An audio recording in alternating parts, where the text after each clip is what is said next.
The pen in my hand was not the one she wanted me to use. Mine was thin, black, scratched along one side from 30 years of my father's grip, and it had exactly one line engraved near the cap: "Sign only what you believe in." Hers was a heavy silver fountain pen with the family crest stamped into the barrel, the kind of pen that costs more than my first car, and is handed to people specifically so they'll feel too small to say no to it. She held it out to me across the rehearsal dinner table, in front of 42 guests, in front of my future husband, in front of both sets of parents, and she said the sentence that would end up defining the next 6 weeks of my life. "Sign it or walk out. Not please. Not when you have a moment. Not even my name." Just an ultimatum, delivered the way you'd give an order to hired help, wrapped in a smile so practiced it didn't reach her eyes. I want to tell you that I stood up right then and said something devastating. I didn't. I sat there for 3 full seconds, long enough for the string quartet to finish a phrase, long enough for my future sister-in-law to stop chewing, long enough for my own mother's hand to find mine under the table and squeeze it once, hard, like she was trying to send me a message in Morse code: "Don't." What none of them knew, what even Daniel, my fiancé, didn't fully know yet, was that I had already read that document 3 weeks earlier. Not the copy she'd slid across the table that night. A different copy. One that had been sitting quietly in my email inbox since the week her assistant had first tried to email it to the wrong address, and accidentally sent it to me instead of my future father-in-law's lawyer.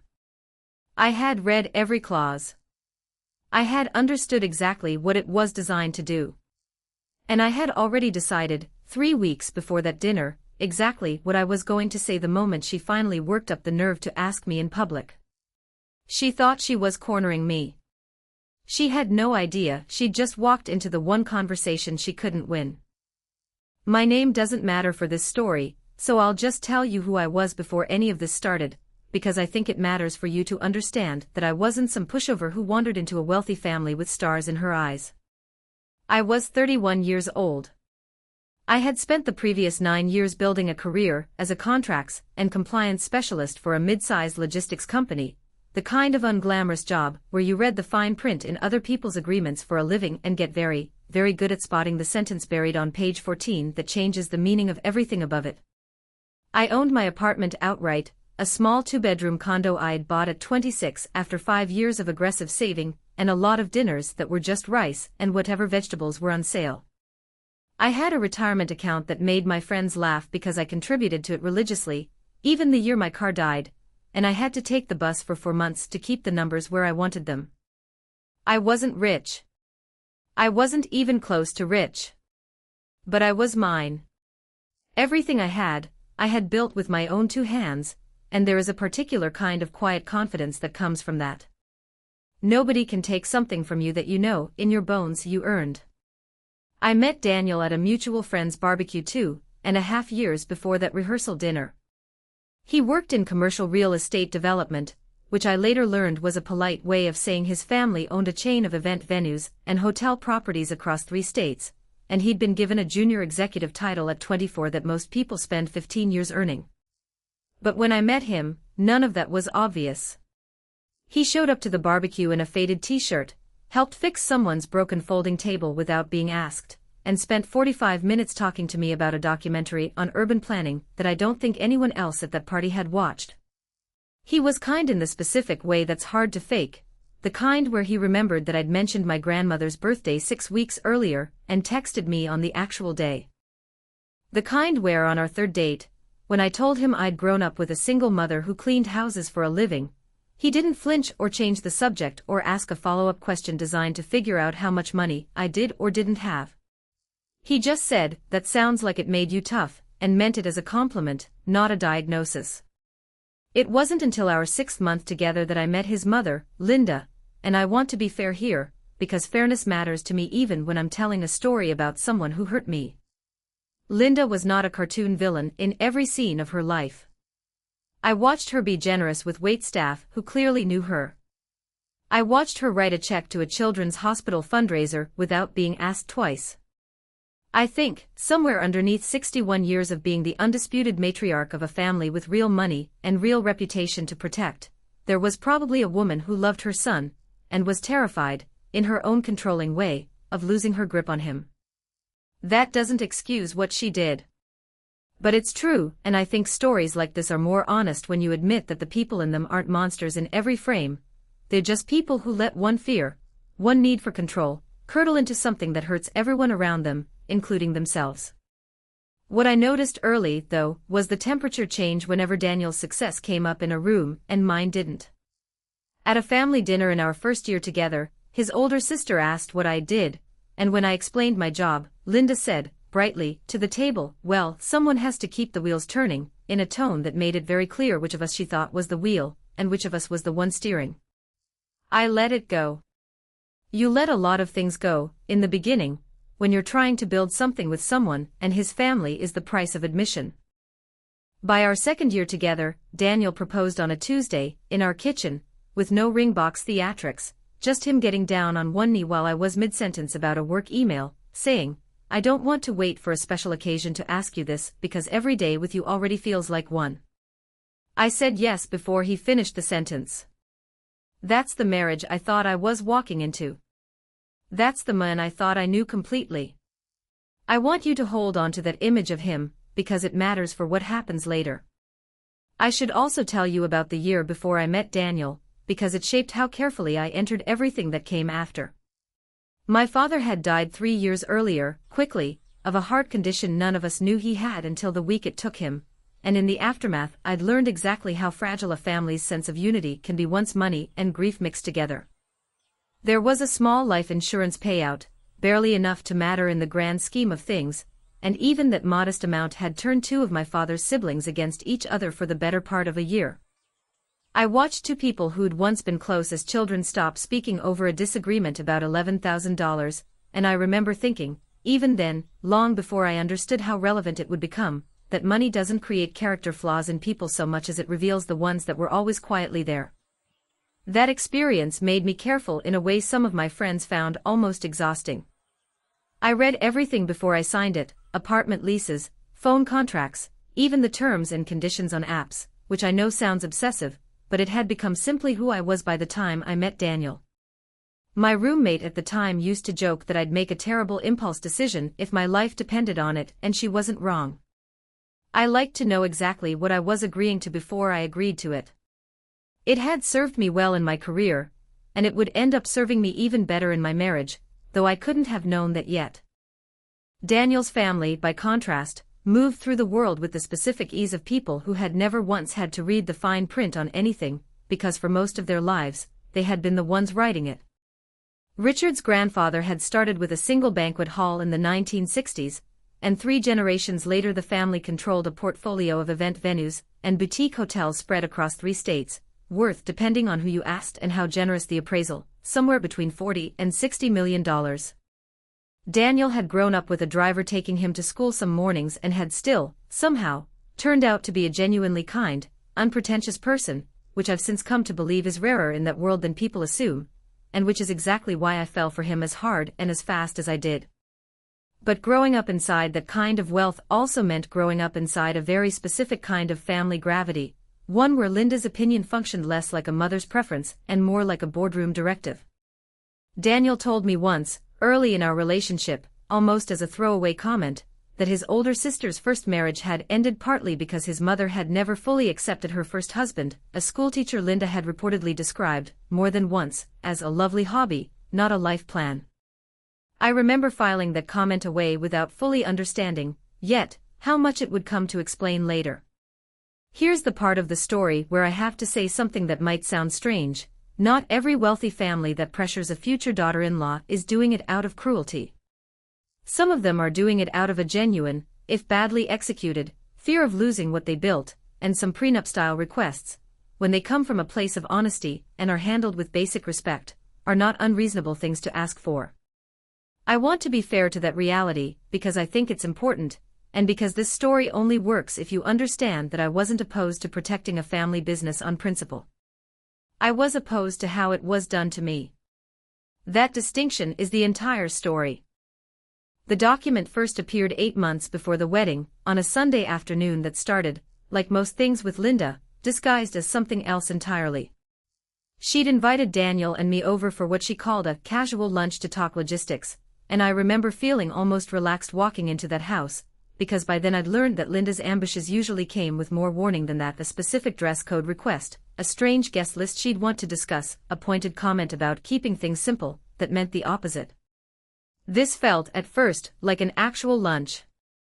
We were 3 courses into a meal none of us had asked for, a small salad, a fish course, a dessert that arrived before we'd finished the fish, the kind of meal designed to keep you seated and compliant for as long as possible, when Linda's husband, Richard, cleared his throat and slid a folder across the table. "This is just a formality," he said, not looking at me directly, looking instead at some middle point between me and Daniel, as though the request belonged to both of us equally, which it very much did not. "Every family with a business does this. It protects the company, protects Daniel's inheritance, protects everyone, really, including you." I opened the folder. 14 pages. A title at the top that read, in a font clearly chosen to look official rather than legal, Family Asset Protection and Continuity Agreement. Not a prenup. Or technically a prenup, but dressed up in language meant to obscure exactly how far it went. I skimmed the first page while Linda watched me with the polite, expectant look of someone waiting for a thank you card to be signed, not a legal document to be reviewed. "I'll want to have a lawyer look at this," I said, keeping my voice light, keeping my face pleasant, because I had already learned, 8 months into knowing this family, that the worst thing you could do was let them see you react in real time. Linda's smile didn't move, but something behind her eyes did. "Of course," she said. "Take all the time you need. We just want this settled well before the wedding. It's simpler that way. For everyone." Daniel, beside me, said nothing for a long moment, and when he finally spoke, it was to his father, not to me. "Dad, we talked about this. I said I'd handle it directly with her, not do a lunch ambush." "It's not an ambush," Richard said. "It's a formality." I noticed, even then, that Daniel's objection was about the method, not the document. He didn't say we don't need this. He said I wanted to be the one to bring it up. I filed that away without fully understanding, yet, how important that distinction would become. That night, in the car, I asked him directly, "Did you know they were going to do this today?" "I knew there'd be a conversation eventually," he said. "I didn't know it'd be like that." "I'm sorry. I'll talk to them." "Do you agree with it?" "The document?" He was quiet for a beat too long. "I think some version of protecting the business makes sense. I don't think it should be forced on you at a lunch with fish you didn't order." It wasn't a no. It wasn't a yes, either. It was the first small crack in the floor I thought I'd been standing on solidly for 2 years, and I remember lying awake that night thinking that I would need to be very, very careful going forward, because I was no longer just marrying a man. I was marrying into a negotiation that had already started without me in the room. The next 5 months were a slow tightening, one turn of the screw at a time, each one small enough on its own to seem unreasonable to complain about, and large enough in total to change the entire shape of what should have been the happiest year of my life. It started with the guest list. My side of the wedding was capped at 40. Daniel's side had no cap at all, which meant that by the 4th planning meeting, my aunt and both of my cousins had been quietly moved to a wait list, while Linda added, one at a time, 6 more members of her country club board. When I raised it, gently, in what I thought was a private conversation with Linda, she said, "Weddings are about the families that will matter for the next 50 years, dear. I'm sure your aunt understands." I did not tell my aunt that sentence. I have still never told my aunt that sentence. Then it was the dress. Not the wedding dress, the rehearsal dinner dress, which Linda informed me, over a text message sent at 11:40 at night, needed to be something more befitting the venue, attaching a link to a boutique 3 hours away where the cheapest option was $1,100. When I gently pushed back and said I'd already found something I loved for a fraction of that, she didn't argue. She simply had the seating chart for the rehearsal dinner, accidentally printed with my name at the far end of the table, near the kitchen doors, the night before I was supposed to wear whatever dress I'd chosen. Then it was my own mother. Linda began referring to her, in front of other people, as Daniel's future mother-in-law's helper.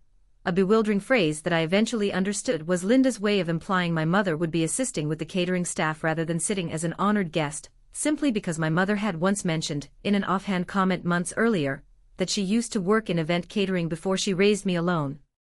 My mother laughed it off in the moment. I watched her laugh it off, and something in me went cold and quiet and very, very focused. Somewhere in the middle of all this, the document resurfaced. Richard's assistant, aiming for Richard's lawyer, accidentally CC'd me on an email containing a revised draft, 18 pages now, not 14, and I read it that same night at my kitchen table with a glass of wine I never touched. This is where I stopped being someone reacting to things happening to her, and started being someone building a case. Because buried on page 11, in a clause labeled innocuously as continuity of family enterprise interests, was language that didn't just protect Daniel's inheritance from a future divorce, which is a normal enough thing to want. It went further. It specified that any children Daniel and I had together would have their eventual inheritance from the family business routed through a trust controlled entirely by Linda and Richard until age 35, with no input from either Daniel or me, and this was the part that made my hands go still on the keyboard. It included a clause stating that if I failed to sign a comparable agreement upon request at any future date the family deemed necessary, Daniel's current position within the family company could be reviewed for continuity purposes. That wasn't asset protection.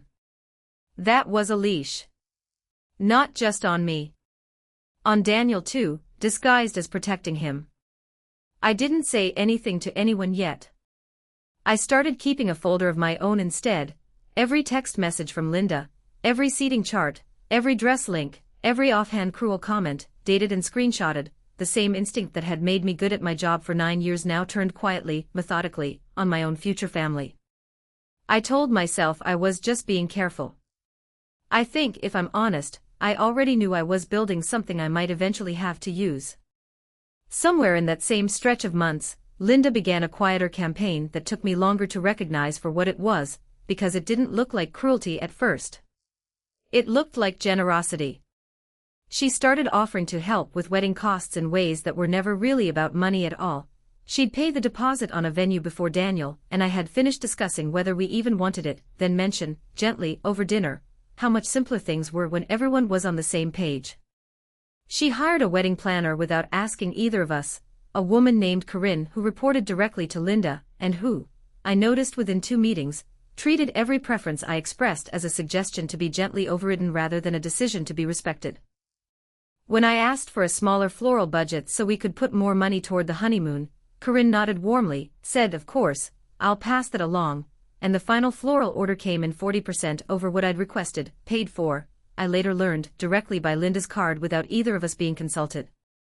I brought this up with Daniel more than once, and to his credit, he did try. He'd have a conversation with his mother, she'd apologize, promise to step back, and then 2 weeks later something new would appear, small enough to seem like an isolated incident each time, but forming, when I finally laid them all out later in my folder, an unmistakable pattern. It was never one enormous violation.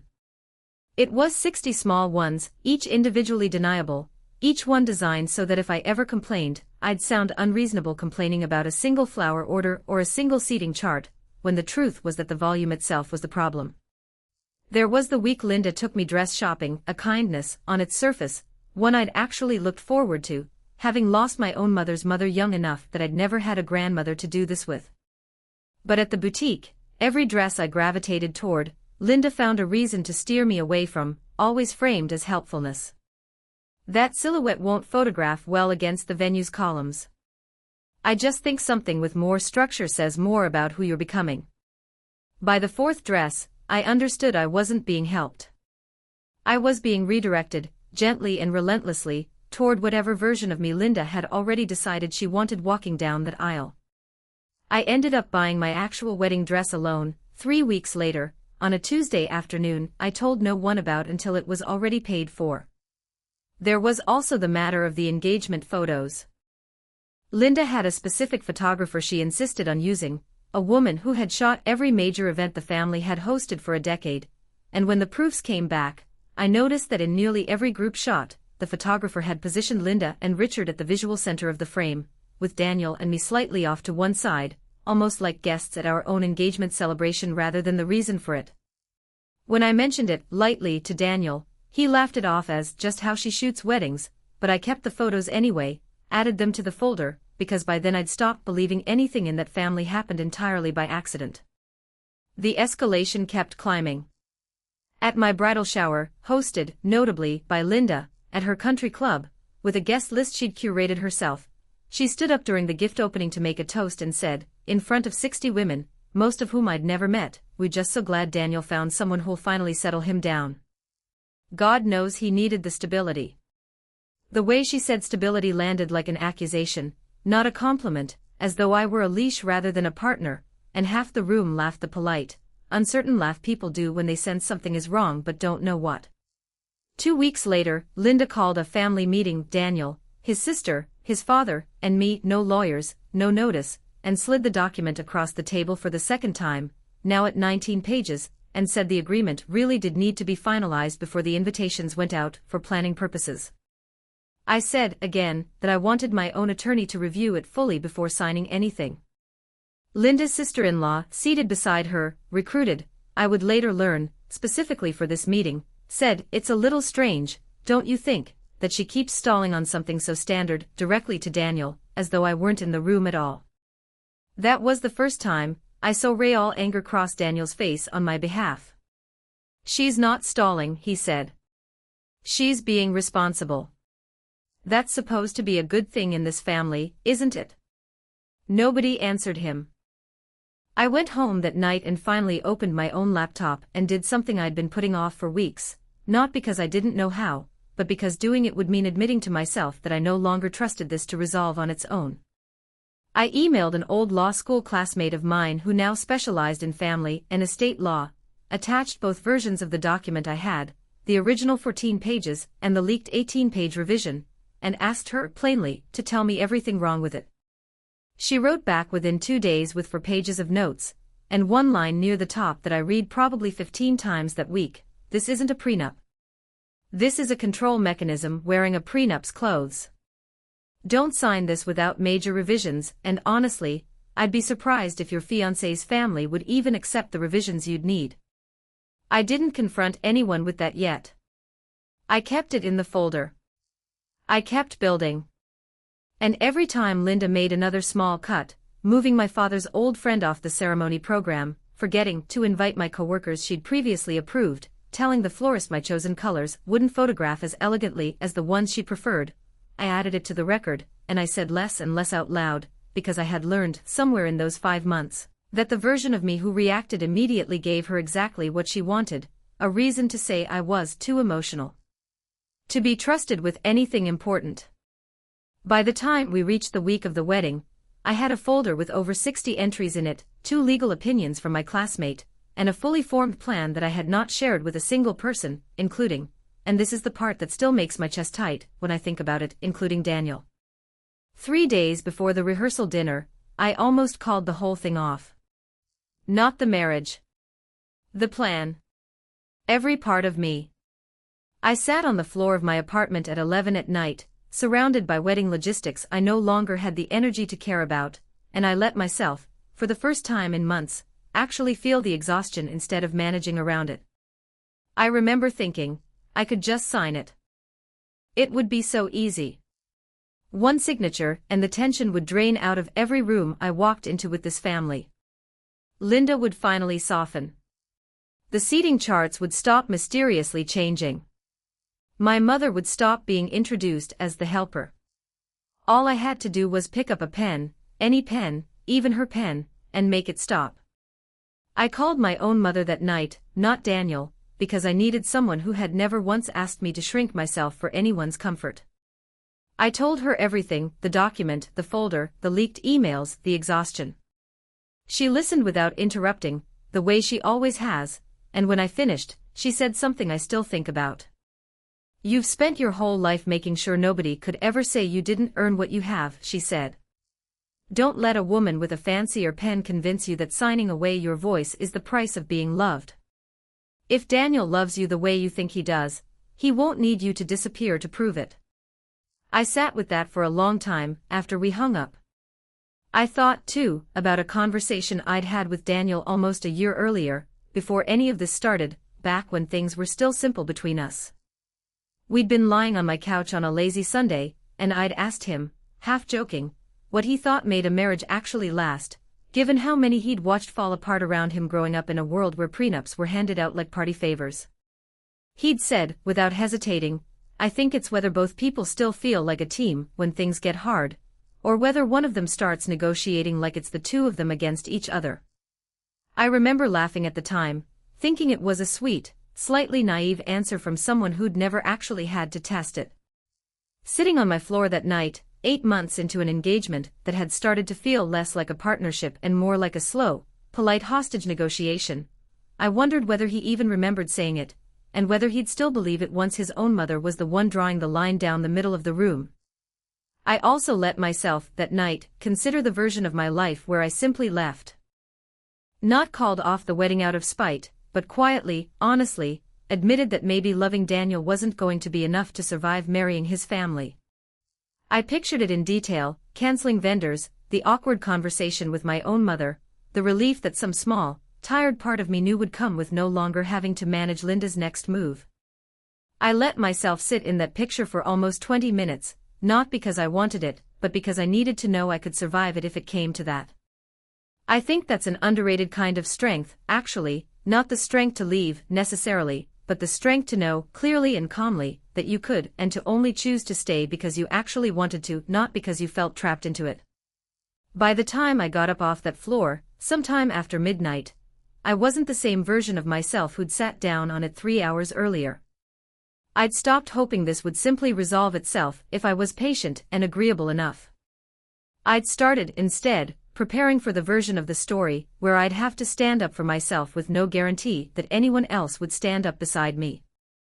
That's a lonelier kind of resolve than the one that comes with backup, and I want to be honest that I walked into that rehearsal dinner 3 days later still not entirely sure which version of that night I was going to get. Then I did something small, but it felt enormous at the time. I took my father's old fountain pen out of the drawer where I kept it, the one thing of his I'd kept after he passed, the one with the line engraved on the cap, and I set it on my nightstand where I'd see it every morning until the wedding. Not because I had a plan yet for exactly how I'd use it. Just because I needed a reminder, physically in the room with me, of what signing something actually meant when it came from someone who believed in it. I called my law school classmate the next morning and asked her one more question. If they push this at the rehearsal dinner, in public, in front of everyone, like they've been threatening to, what do I actually say? She told me. I wrote it down. I practiced it exactly twice, out loud, alone in my kitchen, and then I put the paper away and decided I would only use it if I had to. I did not tell Daniel any of this. I want to be honest about that, because it matters for what happens next. I went into that rehearsal dinner not entirely sure whether my future husband was going to stand beside me or beside his mother when it counted. I hoped. I didn't know. I would find out in front of 42 people, less than 24 hours before I was supposed to marry him. The rehearsal dinner was held at one of Richard's own properties, a restored vineyard estate an hour outside the city, string lights strung between olive trees, a long table set for 42 under a canopy that had cost, I later learned, more than my first year's salary out of college. It should have felt like the beginning of the happiest week of my life.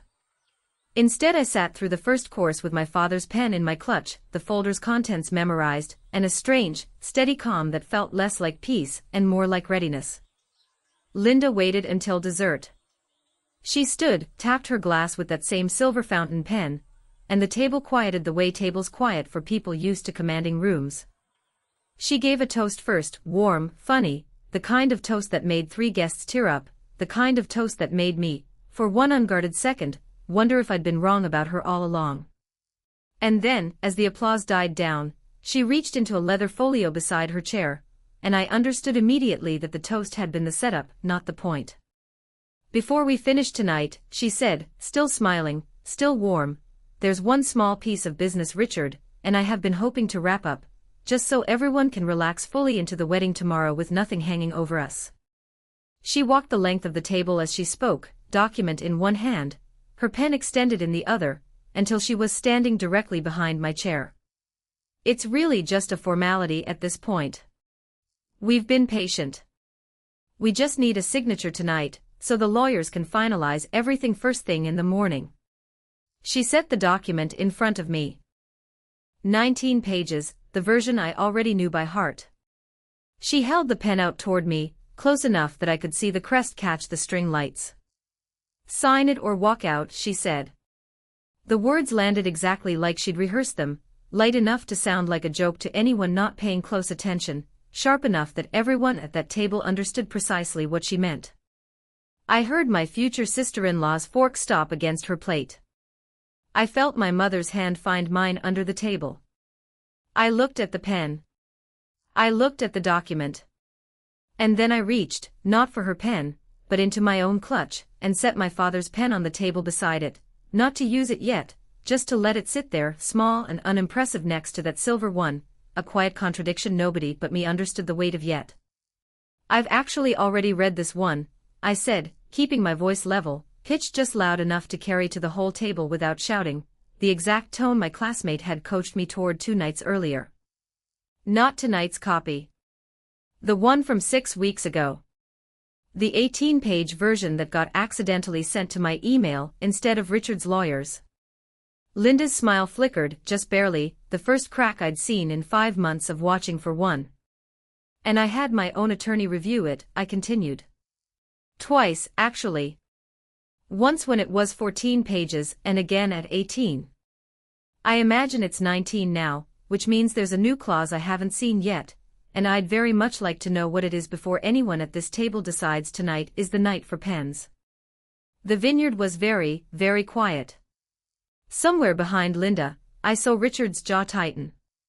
I could hear the string quartet still tuning quietly in the background, oblivious, and somewhere further off a server dropped a tray of empty glasses onto a cart, the small clatter loud in the sudden silence of 42 people who had all, in the space of maybe 90 seconds, stopped pretending to eat dessert. "You're embarrassing yourself," Linda said, quieter now, the smile completely gone, her voice pitched low enough that I don't think she intended anyone but me and Daniel to hear it. "This is not the night for this."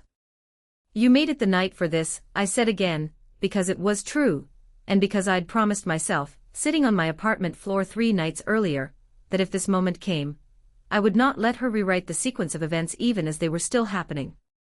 I didn't bring a document to a dinner. I didn't hold a pen out to anyone. I have spent 5 months trying to handle this privately, through my own attorney, the way any reasonable adult would want to handle a legal document that affects the rest of my life. You're the one who decided the appropriate venue for a signature was 42 witnesses and a dessert course. Richard tried, at that point, to smooth things over the way I imagine he'd smoothed over 100 tense business dinners in his life. "Let's not do this here," he said, glancing around at the guests, several of whom were now very deliberately studying their plates. "We can discuss the details privately after the, with respect, Richard," I said, "you had 5 months of private opportunities. Tonight was the one you chose. I'm simply finishing the conversation you started." I looked down at the 4 folded pages still in my hand, and I made a decision I hadn't fully planned even 3 days earlier, sitting on my kitchen floor rehearsing lines I thought I might never need to say out loud. I decided to keep going, not to soften it, not to let Richard's smooth interruption give the table permission to move on to cake and pretend this hadn't happened. "There's one more clause I want to read," I said, "because I think everyone at this table deserves to hear it, given how many of you have been told, at some point over the last several months, that I was the one being difficult about a simple formality." I found the paragraph in my notes and read it slowly. Section 9, subsection C. In the event the incoming spouse declines to execute this agreement, or any subsequent revision requested by the family reserves the right to reassess the incoming spouse's inclusion in future estate planning, family governance decisions, and formal family events, at the sole discretion of the family's designated representatives. I looked up. That's not asset protection. That's a clause that says if I don't sign whatever you hand me, whenever you hand it to me, you get to decide whether I'm allowed to keep being treated like family at all. I'd like everyone at this table to sit with that for a second, because I certainly have, for 5 months, without anyone telling me it was written down in black and white. "This isn't the place," Linda said, her voice cooling several degrees. "You made it the place," I said. "You handed me a pen in front of 42 people, and told me to sign, or walk out of my own rehearsal dinner. I think everyone here deserves to understand what they just watched, actually, before we move on to cake." I opened my clutch and pulled out 4 folded pages, not the whole folder, just the summary my classmate had helped me prepare, the parts that mattered most, the parts I'd memorized anyway but wanted in my hand for exactly this moment.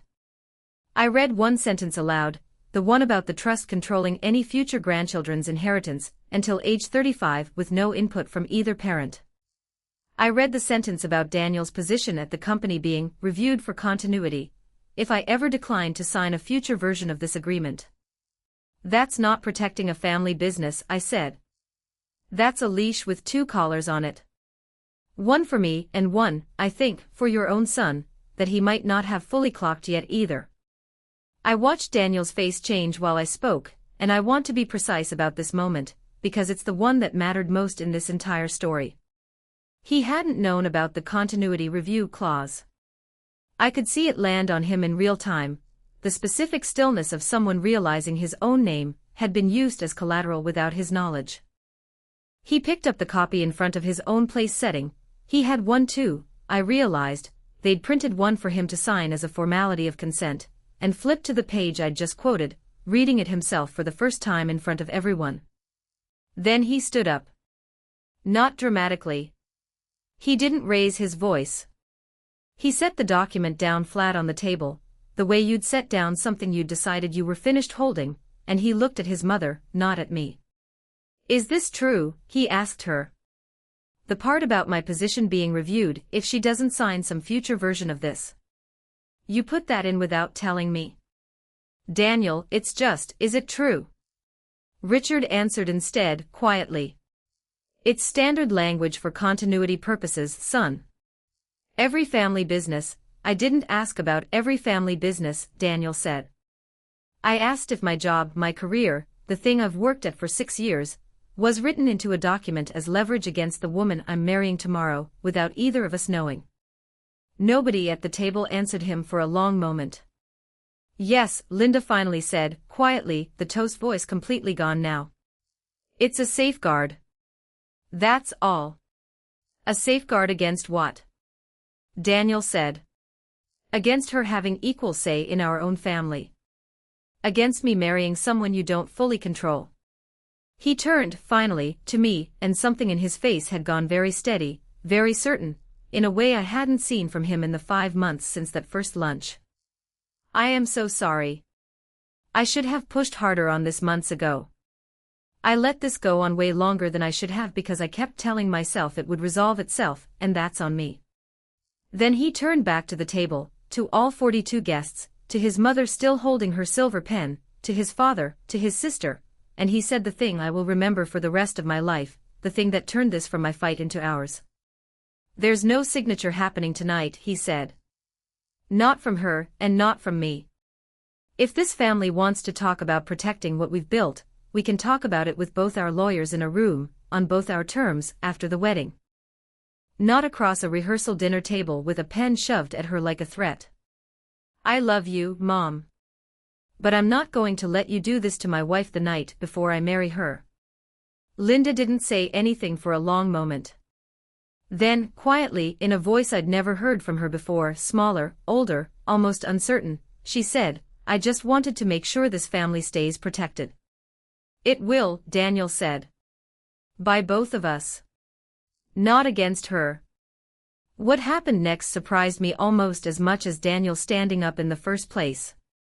Daniel's grandmother, Linda's own mother, 86 years old, sharp as anyone at that table, set down her wine glass with a small, deliberate click and said, into the silence, "Well, it's about time someone in this family said that out loud."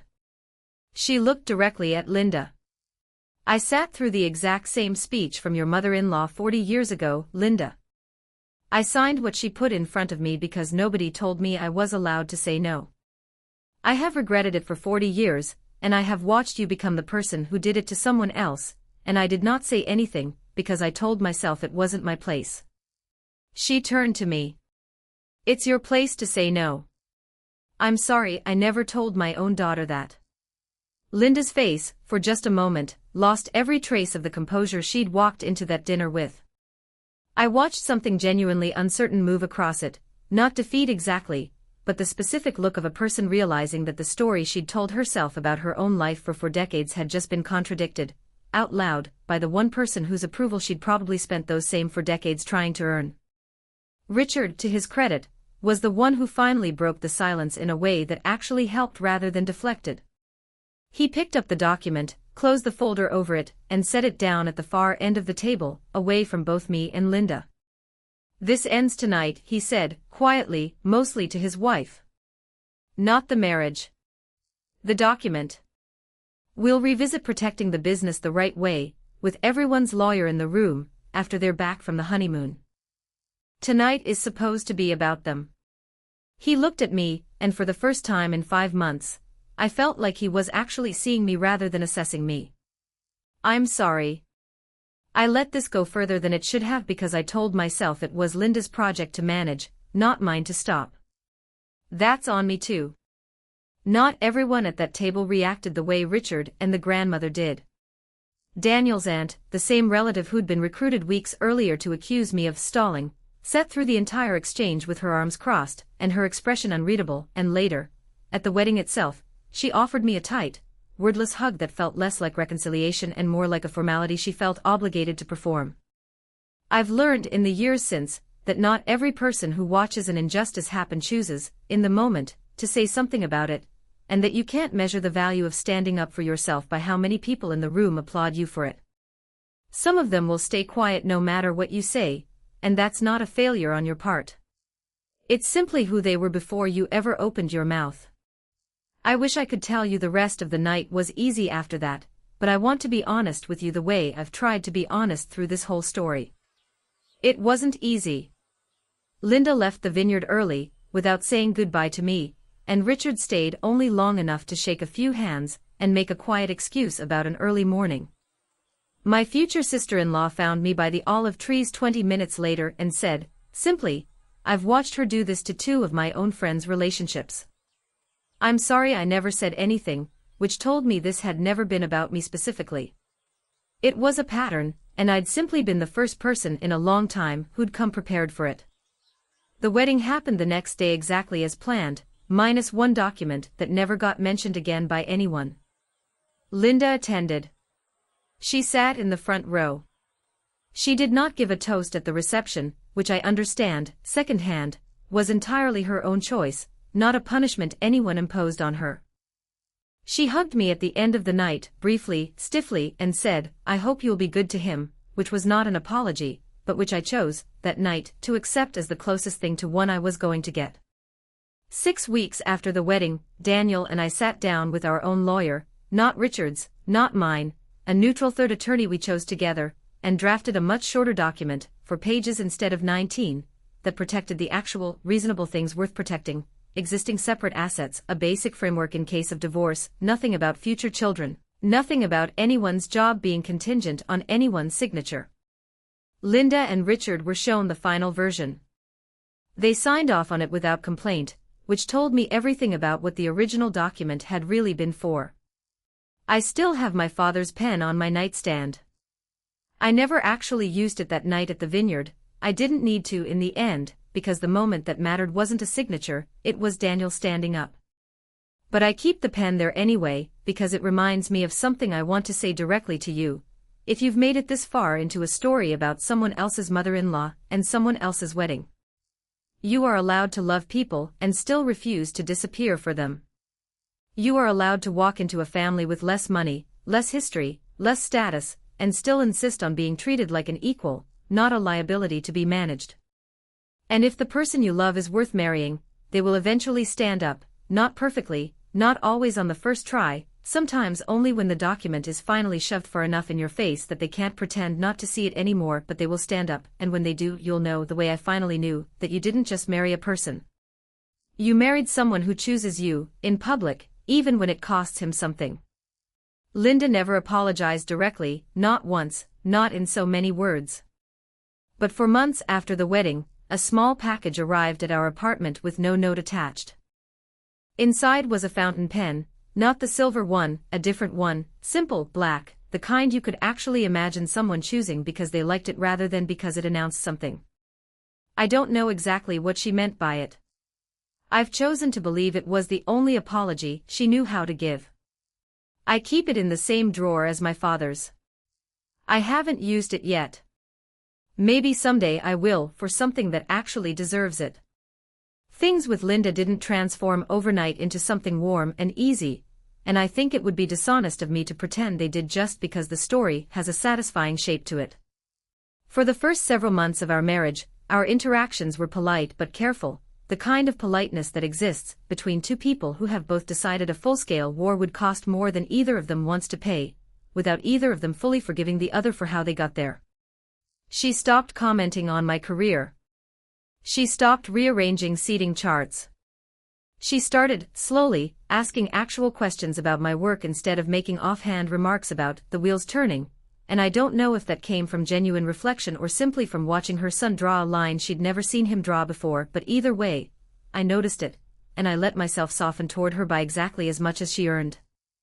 The real shift came almost a year later, at a family dinner that had nothing to do with any of this, when Linda's own mother, Daniel's grandmother, a sharp, funny woman in her late 80s who I'd always liked, made an offhand comment about how Linda herself had once been pressured into signing something similar before marrying Richard, decades earlier, by Richard's own mother.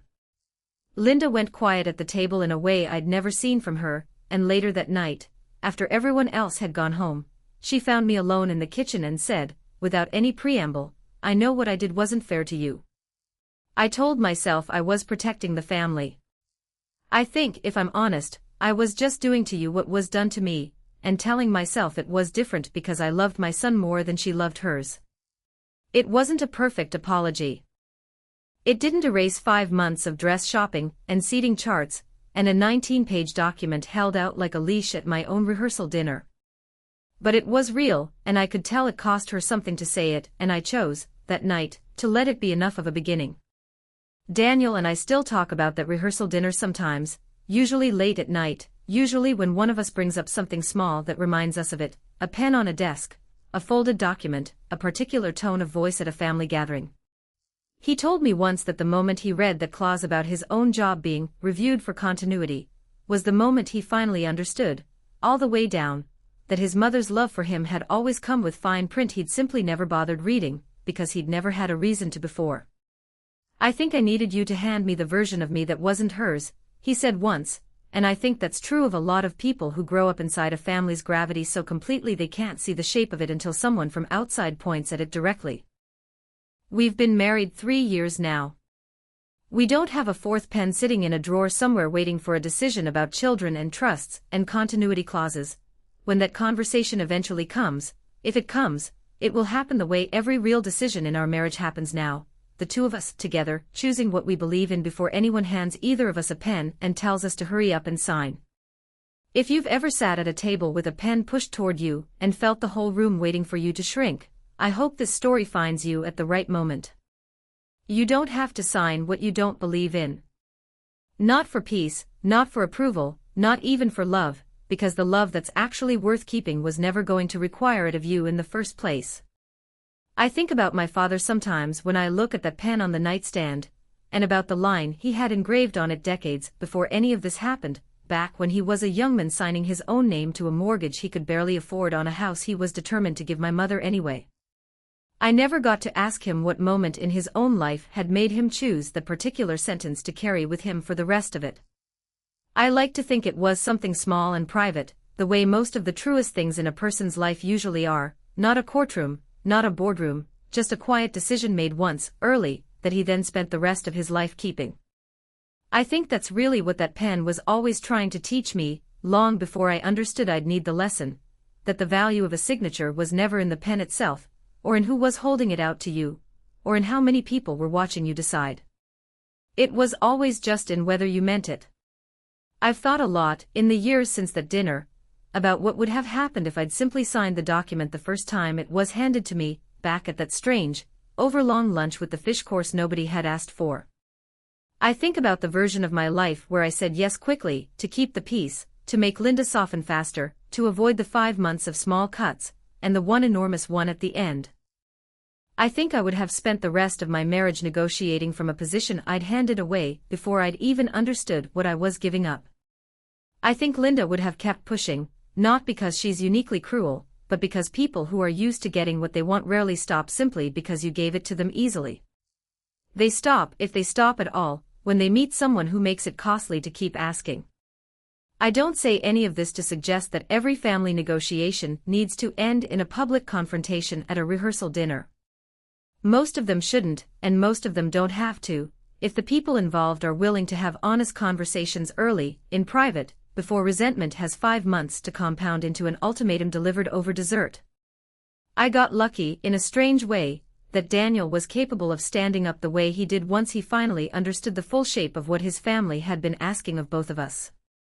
Not every version of this story ends with the fiancé choosing correctly in the moment it matters most, and I think it's worth saying plainly that if you ever find yourself in a version of this story where the person you love doesn't stand up when it counts, that tells you something just as important as the version where he does.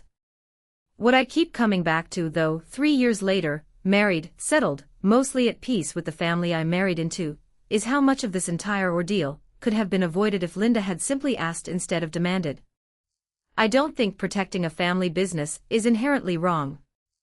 I don't think prenups are inherently insulting, and I want to be clear about that one more time before I close this out, because I think it's an important distinction that gets lost in stories like this one. If Richard and Linda had sat down with Daniel and me, early, honestly, and said, "We'd like to talk about protecting the business, and we want your input on how that gets structured fairly," I would have said yes to that conversation immediately, gladly even, because it would have treated me like a partner in the decision rather than an obstacle to be managed around it. The document itself was never really the problem. The way it was used, as leverage, as a test of my compliance, as a public ultimatum designed to corner me in front of people I'd never even met, that was the problem, and I think that distinction matters for anyone listening to this who might be facing something similar right now. If you're sitting somewhere tonight with your own version of that folder, your own version of a family that's confused generosity with control, or love with ownership, I hope this story gives you permission to slow down before you sign anything you don't fully understand, and I hope it gives you permission to build your own quiet folder if you need to, not out of spite, but out of the simple, dignified insistence that you deserve to enter your own marriage as a full and equal partner in it. Not a liability someone else gets to manage.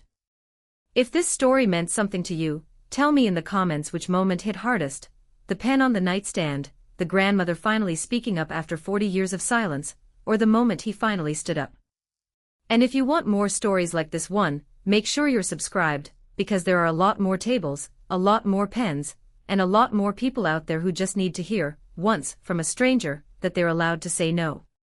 This is one of those stories. It won't be the last one.